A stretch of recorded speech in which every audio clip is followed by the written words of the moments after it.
Pearl River Resort is the home of the Dancing Rabbit Golf Club.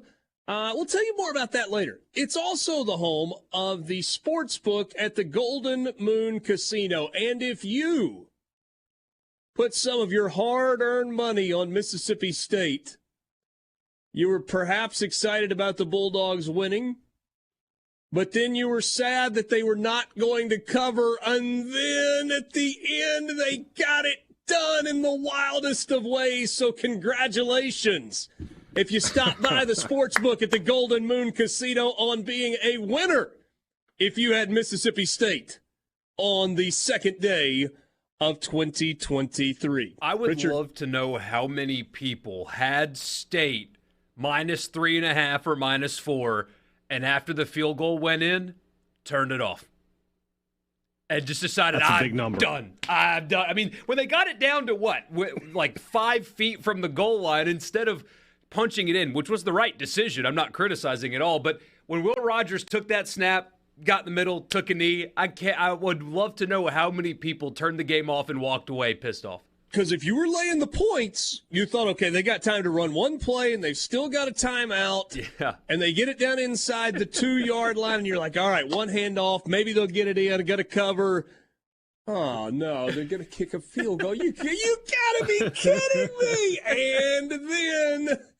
And then, hey, you want to be a part of the conversation this afternoon? Join us on the C Spire text line, 601-879-4395. Want to give your business the edge in 2023? We've been telling you for a long time. Let C Spire help. Get gigabit fiber internet from C Spire Business, backed by world-class IT experts that live where you do. Check them out online at cspire.com/business. New year, same cast of characters. Richard Cross, Brian Haydad, Michael Borky. Thanks for joining us. Mississippi State rings in 2023 with a win to cap a 9-victory season. They finished the year 9-4, 19-10, the final over the Fighting Illini of the University of Illinois. That was an ordeal. That was a tough one to get through. That was not an aesthetically pleasing football game in any way, shape, or form. And I know it wasn't that easy or it wasn't that difficult to have this thought. Like, this is why we get paid the big bucks. We told people when the matchup was announced that's exactly what it was going to look like. It's going to be a low-scoring game. There's no question about that, and that's exactly what it was. But defensively, State was outstanding today. You look at these last two games, a combined 25 tackles for loss between the Egg Bowl and this, 7 sacks on the day. I mean, they're playing like the 85 Bears out there. And then offensively, just enough, just barely enough. An interesting twist for this game, or interesting little anecdote, or however you want to put it. But look at what the transfer portal has done for Mississippi State. All the points today were scored by transfers. Justin Robinson, Massimo Biscardi, Marcus Banks. They scored all your points. And then Justin Robinson was named player of the game. Simeon Price was probably the second choice. Both those guys got to play because of Ra Thomas and Dylan Johnson being in the transfer portal. Yeah. So just an odd thing to point out, but it's something that's worth saying, I think. Justin Robinson, 7 catches for 81 yards, including a touchdown that was the closest of close plays in terms of getting his foot down. And what was the phraseology we learned earlier this season? Completing the process of or completing the pronation of the foot, or what? I don't even remember what it was. We learned that somewhere along the way in a Mississippi State game this year. The official told us after a fairly lengthy review, the call stands. There wasn't enough there to overturn the call on the field of a touchdown. Great job by Justin Robinson getting the foot down, 1 foot down in the back of the end zone for Mississippi State's touchdown. At that point, their only touchdown, scoreless after a quarter, 7-3, Illinois leading at the half.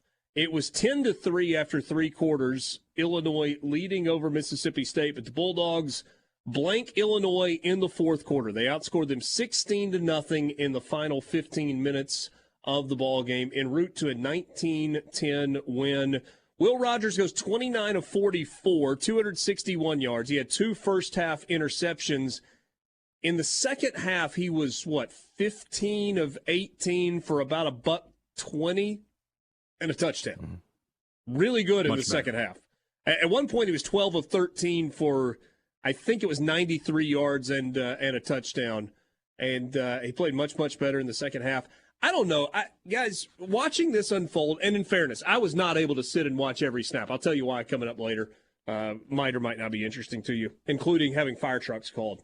But yeah, we'll press pause on that story for a little while. You have my attention, though. Yeah. I'll you let that be a bit of a cliffhanger. Was our barn involved this time? No, there was not. Okay. But a saw running indoors. Just keep on teasing. We'll come back to it. Keep on teasing. I thought on the go-ahead touchdown drive for Mississippi State, it was the running game it was the running game, right? And it was a mix of Simeon Price and Woody Marks with not just, there were a couple of big runs on that drive, but including the one that got them down close to the end zone, but it was the 8-yard run, the 11-yard run, another 11-yard run, a 7-yard run mixed in. And those were plays that Will Rogers was calling at the line of scrimmage based on the looks that they were getting. And it was the same look that Illinois had gave for most of the game, that bare front, right? 3 down linemen with 2 linebackers walked up where it looks like a 5-man front. It's an odd front.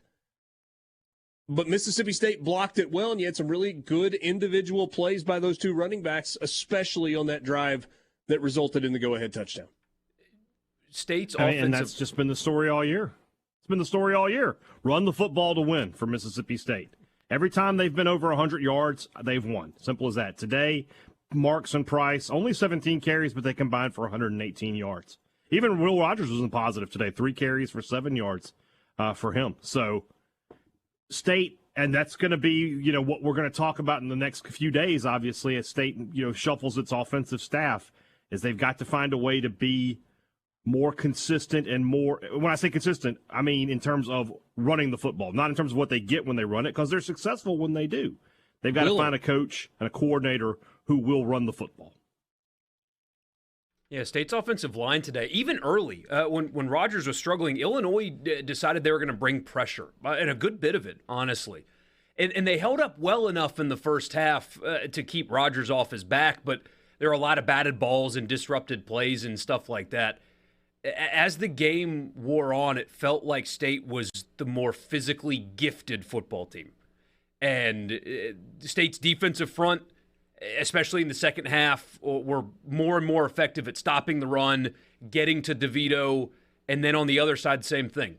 And they just kind of wore Illinois down, and that was your difference. Now, the offensive line's not the difference in the game necessarily, because when you only give up 10 points, that's the story. But that's how that drive was able to happen, is Illinois, it felt like in the fourth quarter, was worn out, basically, by State, and their front had their way on that final drive, and there was your difference. Hey, Dad, am I looking at this correctly? Mississippi State had 7 sacks from 7 different players. Sherman Timms had a sack. Randy Charlton had a sack. Bookie Watson, Nathaniel Watson had a sack. Jet Johnson had 1. Jaden Crumedy had 1. Cameron Young had 1. And DeMonte Russell had 1. 7 different players with a sack in this game for Mississippi State. Wow. Really, really impressive. And we talked about it before. That defensive line, since Jaden Crumedy came back, has been different. That's when they've played their best, is these final now 5 games of the season. And him coming back for next year is just such a huge boost for Mississippi State. Absolutely is. And Watson's sack, Illinois had a really interesting strategy there. They decided not to block one of the better tacklers in the SEC and let him run free and get a shot at the quarterback. So, yeah, can't believe it didn't work. That's when did the line change so much? I got Mississippi State minus 1.5 on New Year's Eve. There's some late movement, wasn't there? Yeah, you got it right. New Year's Eve I know when we recorded on Friday or on Thursday, it was at 1.5 for one, and yeah, it jumped up quite a bit over the past few days for some reason. Yeah, which turned out not to matter ultimately because of the crazy play. That was a play, hey Dad, that as you were watching it unfold, there was a lot of real estate that was gained by Illinois that probably had you holding your breath for just a moment if you were a Mississippi State fan.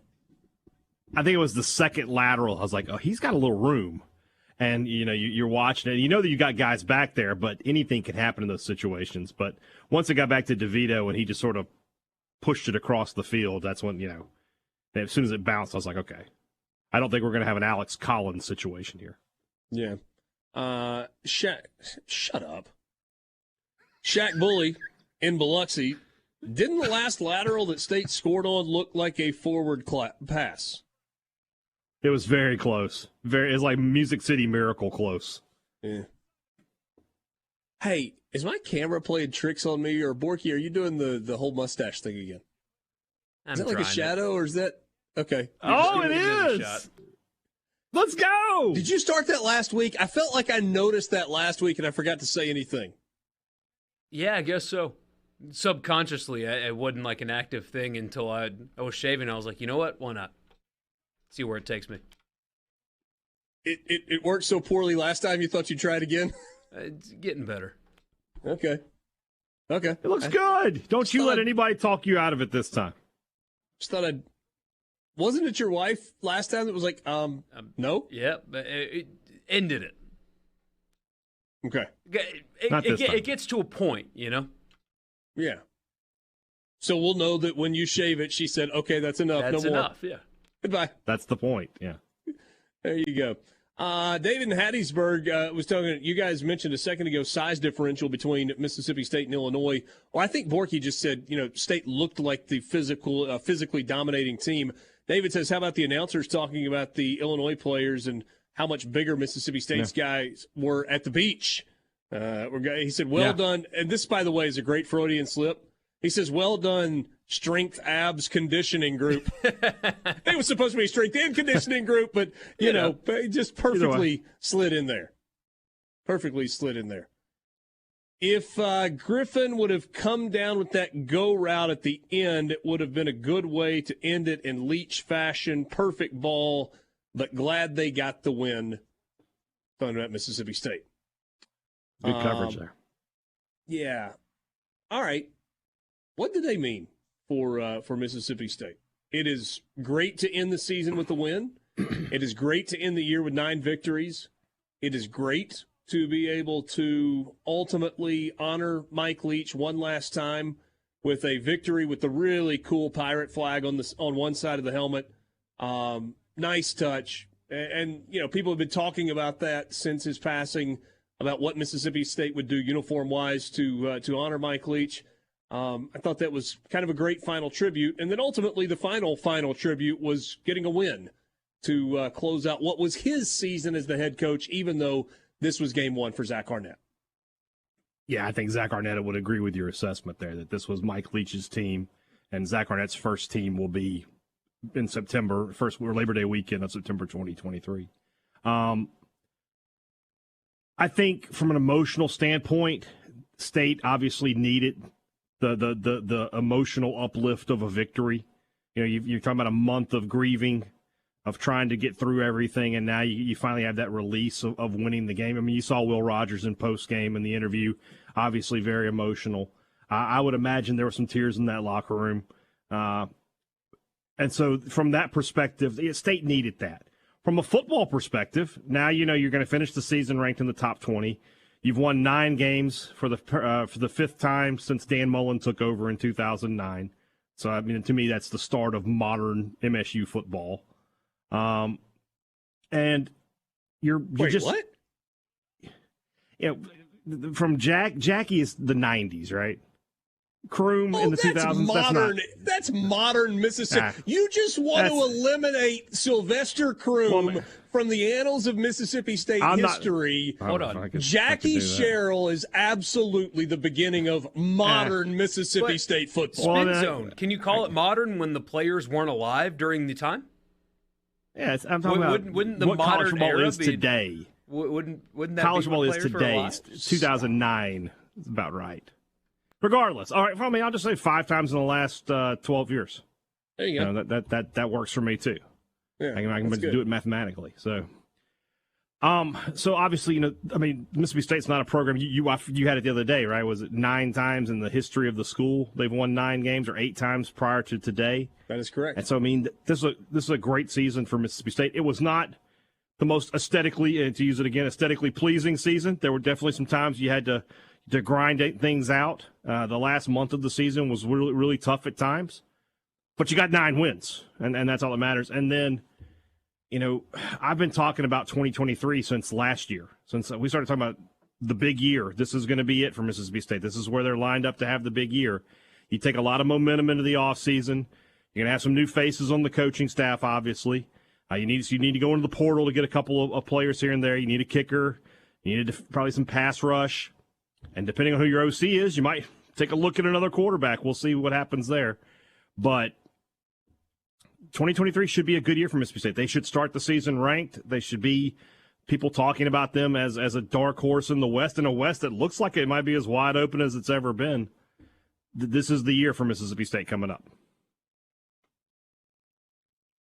Whether it's fair or not, Mississippi State's reputation as a football team was not one of being physically dominant, being blue-collar, kind of being nasty. And I'm not sure that that's fair. But because Mississippi State ran the air raid and because Mike Leach was its coach, the reputation for his football teams was more finesse. Finesse is not going to be a word that I think you associate with a Zach Arnett football team. It is a team that is going to have a reputation for intensity, physicality, playing with a chip on its shoulder, grinding, forgive me. I think some of the things that have traditionally been really important to Mississippi State fans are going to be the identity of a Zach Arnett-led football team going forward. And again, I'm not sure that it's fair that reputation was what it was under Mike Leach, but I do think that's what it was. And I think that is going to be ushered out the window with haste. Yeah, when you throw the ball 50 times a game, nobody's going to call you a physical football team, especially offensively. Now, defensively, that's another story. And I agree with what you say about Zach Arnett. Even though his offense will probably be pretty similar to what Mike Leach was running, nobody called plays like Mike Leach. Nobody took away the run game. Oh, something just happened in the Cotton Bowl, I take it. Well, based on hello, Tulane with about a 70-yard completion down to the 5 in a 45-30 game with 4:14 to play. They're hanging around. I don't know who the offensive coordinator is going to be for this, but I know whoever they are, they'll run the ball more because nobody ran the ball less than Mike Leach. So State will have a little bit more of that run flavor that they've had since everybody else has been born. And defensively, they're going to keep that same nastiness that they've had under Zach Arnett. And I think next year's defense has the potential to be, I don't know about 2018 good because there's no Jeff Simmons, there's no Montez Sweat, but there are good players on that defense. They should be a really good defensive team next year. 45-36 extra point pending. Southern Cal leading over Tulane in the Cotton Bowl. We are about half an hour from kickoff of the Rose Bowl in Pasadena. Extra point is good. It's now 45-38, a one-possession game. And earlier in the game, Tulane was chasing points. They went for 2 and did not convert. How much would you like to have that 1 point on the board right now? Makes an observation. This is not so much about winners and losers. He says, I noticed a couple of times where Leach probably would have gone for it on 4th down, but Arnett did not. I think that's one area that will be different for sure going forward. Maybe so. There's a lot of questions, and some of them will soon be answered, but it's everything, right? Because now that they have gotten through the bowl game, the next question is, what is their offensive style going to look like? I was talking to a State fan over the weekend, and he said, I hope they keep running the air raid to honor Mike Leach. And I said to him, I was like, you don't pick an offensive style to honor somebody. This has got to be whatever Zach Arnett wants to do, with no influence by anybody other than Zach Arnett. If he likes it, then so be it. But we don't know how much he likes it. We don't know what he thinks about it. We don't know if he loves it or hates it or somewhere in between. Frankly, we don't know what he thinks about his quarterback situation. We don't know if he likes the one that they're bringing in or thinks that they should have gone a different direction. We don't know what he thinks about Will Rogers. We don't know what the new offensive coordinator thinks about any of this. It may be similar, but just because it's been a certain way for the last 3 years doesn't mean that as the defensive coordinator, he had any say in how it went. It was, that's your side of the ball. That's what you deal with. And that's it. We're about to see now what Zach Arnett thinks or what his style is going to be, what his approach is going to be with staff hires and things like that. This is going to be very, unfortunately, because of how this happened, but it's going to be very fascinating to see the direction that he takes this thing, because he doesn't have to. I mean, what happens if he wants a tight end? What happens if his offensive coordinator wants tight ends? Sure. All of these questions that are about to be answered relatively soon, but just because it's been a certain way doesn't mean it's going to continue being that certain way. Zach Arnett being a more conservative play caller than Mike Leach is maybe the least surprising thing ever. I mean, I couldn't be any less surprised by that. Yes, it's definitely going to look different next year in Starkville. Will there be a lot? I think there'll be a lot of air raid principles. You might even be able to term what Arnett wants to do offensively as air raid, but it's going to look different. It's going to look more like the TCU, the Lincoln Riley version of the air raid, where there's a lot of running back. You know, I don't know about the quarterback position because those guys like to have mobile guys, and you don't have that with Will Rogers. Do you take a peek in the portal? Do you see if somebody wants to get in there now once you make your hire? I don't know. I don't know the answer to that, but it will look different, but it'll also look a lot the same. I need to go back to the Mississippi State game. Mississippi State winning over Illinois earlier today, 19-10, the final in the ReliaQuest Bowl. But before we do that, and kind of as a jumping off point for that conversation, Bruce Feldman on Twitter, Mississippi State is making some changes, as was to be expected. Matt Dudek, who's run recruiting at, it says MSU. I assume that's Michigan State, Michigan, Pitt, and Arizona. And Brittany Thackeray, who ran the personnel department, will be gone. Expect Thackeray I think MSU is. What are we talking I think about? MSU is Mississippi State in that regard. He's letting people know what Dudek does at Mississippi State. Okay.